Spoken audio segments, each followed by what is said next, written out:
perguntar-lhe se efetivamente outros proxies, além dos Houthis do Iémen, como temos ainda a falar, neste caso o Hezbollah e também o Hamas, se podem ganhar ainda mais força neste conflito. É difícil prever isso. Agora, estão a mudar, estas organizações estão a mudar e é preciso recordar que um dos pontos, dos 15 pontos de Trump, é exatamente o Irão terá de acabar de patrocinar estes grupos.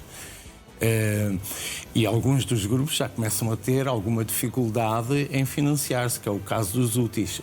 Uma das razões porque estão, a meu ver, porque estão a iniciar agora esta ofensiva é porque a Arábia Saudita já não está a financiar e, portanto, eu acho que isto também é uma tentativa por parte dos Houthis de criarem pressões regionais, sobretudo junto à Arábia Saudita, efetivamente perdeu uma guerra contra os Houthis, para continuar os financiamentos. No caso concreto do Hezbollah, o Hezbollah já não funciona como há uns anos atrás, em que tinha uma força, digamos, convencional. O Hezbollah agora só pode funcionar como uma força de guerrilha. E é isso que justamente vai acontecer à medida em que Israel vai alargando as suas ações até ao Litani. O Hezbollah tem de reverter aquilo que foi no passado, que era uma força de guerrilha. E, portanto, o que vamos ver é Israel conquistar o sul do Líbano relativamente rápido, como aliás já fez no passado várias vezes, mas depois o problema é, novamente, como é que depois permanece no território. E aparentemente o governo nacional ou não quer ou provavelmente não pode desarmar o Hezbollah. Portanto, a questão regressa sempre ao mesmo: quem é que vai desarmar esta organização? E o próprio Hamas não pode ganhar força agora, professores, enquanto as atenções estão viradas para outro ponto? O facto do Hamas não ter ainda sido desarmado, como ficou acordado, é em si indicativo, não é? E, portanto, o problema de Israel nesta fase é que tem tantas frentes, e já falamos delas, a Daniela falou em várias, mas há também a frente do Iraque e há a ocupação de partes do território da Síria que continuam. Portanto, Israel tem muita coisa a fazer. E neste momento, de facto, Gaza não é uma prioridade, simplesmente não é uma prioridade. As milícias iraquianas, é muito interessante, nos últimos dias começaram a entrar em território iraniano para assumir posições. Isto foi pouco, não sei se foi reportado ou não, mas o que indica que o regime começa a ter dificuldades, porque não é credível falar no reforço do regime iraniano depois de um mês de bombardeamentos desta natureza. Portanto, as capacidades militares estão degradadas. E, portanto, faz sentido que haja esta ajuda por parte das milícias iraquianas, que, aliás, têm uma grande experiência, não só durante a Guerra Civil que ocorreu no país, na sequência da invasão de 2003, mas também no combate que fizeram ao Estado Islâmico.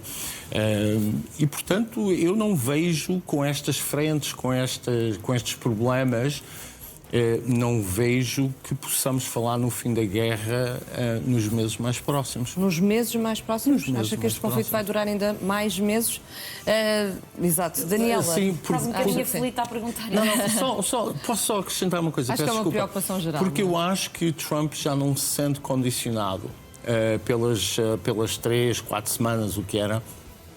Acho que Trump agora está decidido a levar isto até ao fim. Mas decidiu levar até ao fim também por causa da questão da descida da popularidade? Ou seja, a retórica de vitória desta guerra serve de alguma forma para ofuscar a popularidade que Trump tem vindo a perder, como sabemos? Em parte, porque acho que as eleições de novembro provavelmente já estão perdidas. Sendo assim, Penso que na lógica de Trump, quer dizer, na perspectiva dele, o que está a acontecer é que ele daqui para a frente vai começar a agir para salvaguardar o seu legado. E ele quer ser o presidente que depois de 50 anos, na prática, de falhanços por parte de Washington. Porque nós chegamos aqui porque Washington nunca teve uma política adequada para fazer frente ao Irão. E Trump acha que agora vai fazê-lo. E isso implica levar as coisas até ao fim. Até ao fim. Daniela, achas que pode ou não ser uma manobra de distração de Donald Trump relativamente à popularidade? Olha, não sei, se é que é uma manobra de distração, acho que pode ser um exercício muito demasiado perigoso. Pesado, não é? Para além de pesado, muito perigoso. De facto, a hipótese de querer agora levar a guerra até ao fim é muito plausível e poderia salvar-lhe a pele, tendo em conta que, se é que as eleições de novembro já estão perdidas, então mais vale fazer a guerra até o objetivo estar concretizado, efetivamente.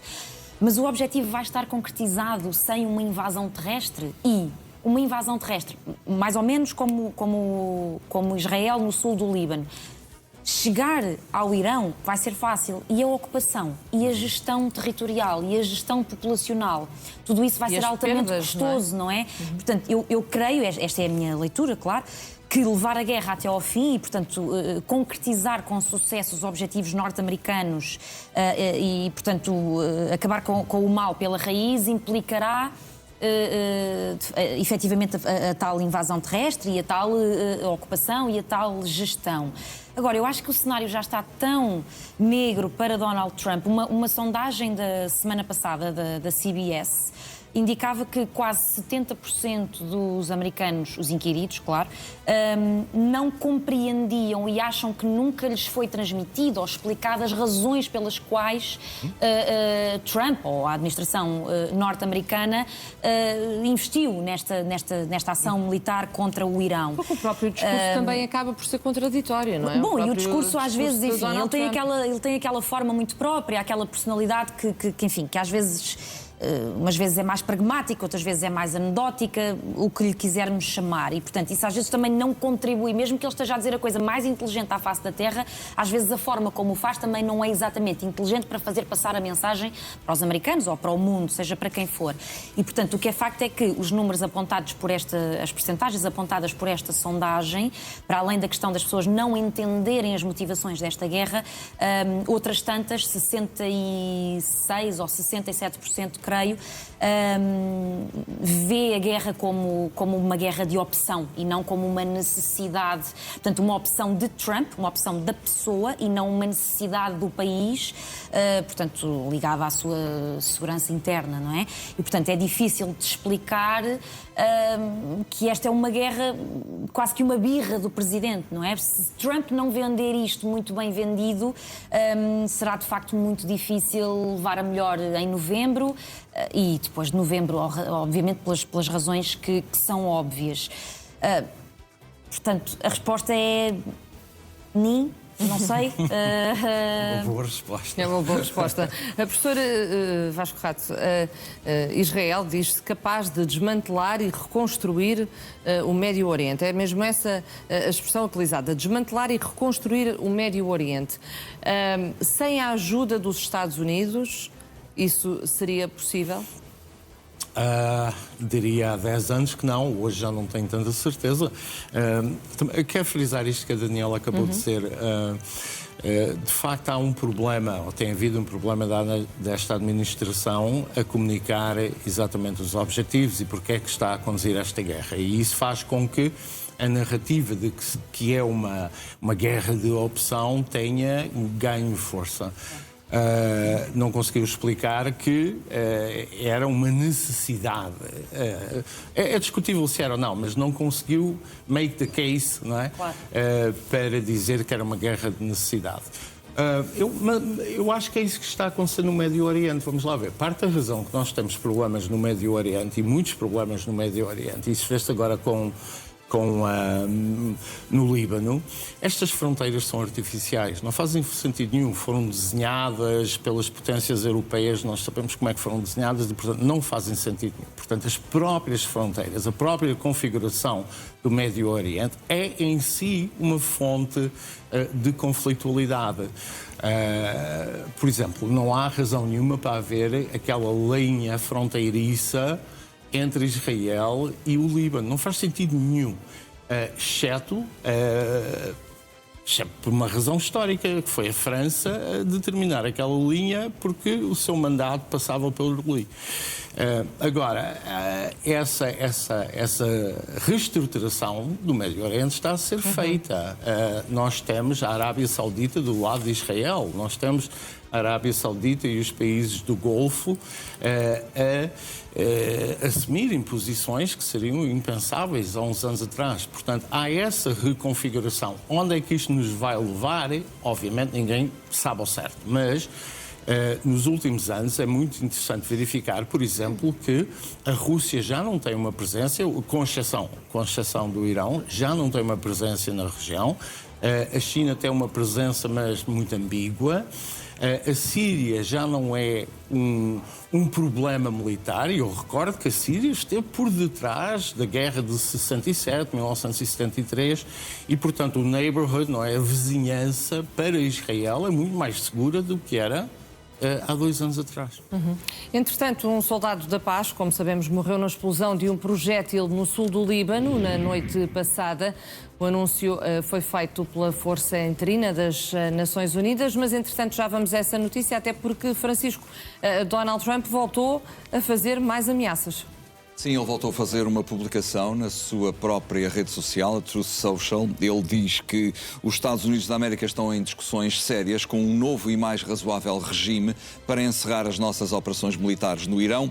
Grandes progressos foram feitos, mas se por alguma razão um acordo não for alcançado em breve, o que provavelmente será, e se o Estreito de Hormuz não estiver imediatamente aberto para negócios, é uma maneira dele dizer, vamos concluir a nossa adorável estadia, também é uma expressão dele, uma adorável estadia no Irão, obliterando completamente todas as suas centrais elétricas, os poços de petróleo, a ilha de Karg e possivelmente todas as centrais de dessalinização nas quais propositadamente ainda não tocamos.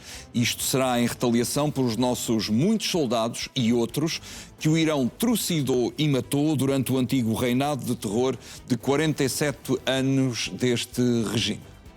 Novas ameaças.